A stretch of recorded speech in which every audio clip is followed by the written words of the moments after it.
introduce yourself first, and I will ask questions. Mark Donfried, Director and Founder of the Institute for Cultural Diplomacy. Meeting. I think it's a very fruitful meeting of cultural diplomacy. And so can you describe us what your aims, what your goals are, and what was the purpose of this conference? Sure. Well, the goals for cultural diplomacy are to try to promote cultural diplomacy as actually a practice for the private sector and civil society. Talk about cultural diplomacy, we don't mean in the traditional sense of foreign audiences or propaganda or persuasion. How do we educate, enhance, and sustain relationships with the end goal not of persuading, but of building understanding and trust? And our belief is if we have more understanding and trust at the local level, national level, or the global level, it'll be easier for us to work together. Discussing earlier, we have really urgent problems right now that we know, such as mass atrocities, such as poverty, and right now we're not working. So that's where I think it's important that we exercise and culture diplomacy at every level.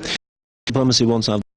Hopefully it'll bring us to the point where the relationships between our countries are solid and really work together. We don't have to like each other. It's better if we do, but we each other. And once that trust is there, then we can get to work. So what does religion has what's the importance of religion to bring peace to the world? Religion is vitally important as I look at the way cultural diplomacy is coming centuries. For a long time, religion is problems. Something instigates that escalates problems.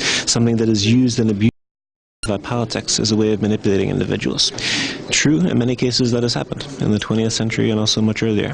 However, we really believe at the Institute that there are many more moderates when it comes to religion, extremists, as we talk about Islam, as we talk about Christianity, as we talk about Judaism, every faith. So in that sense, the key, in our opinion, is to try to bring together the moderate religious leaders with the political, together with civil society, by all sides. And that, again, we won't solve the problems alone.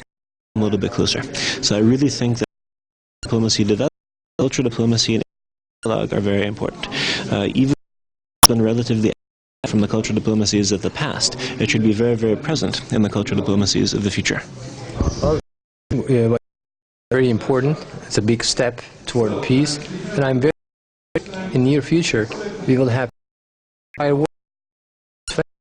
experiences are more million people were killed in the 20th century at the beginning of the 21st century.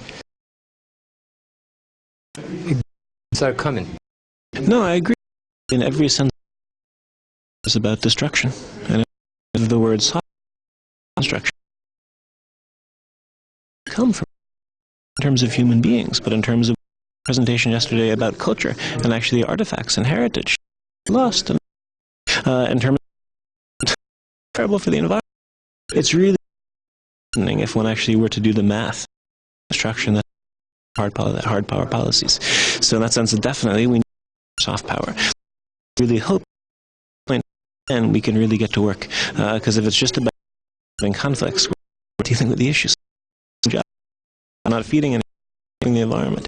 Again, as urgent as these things are, I really hope we can get over that. And really, we can actually make progress.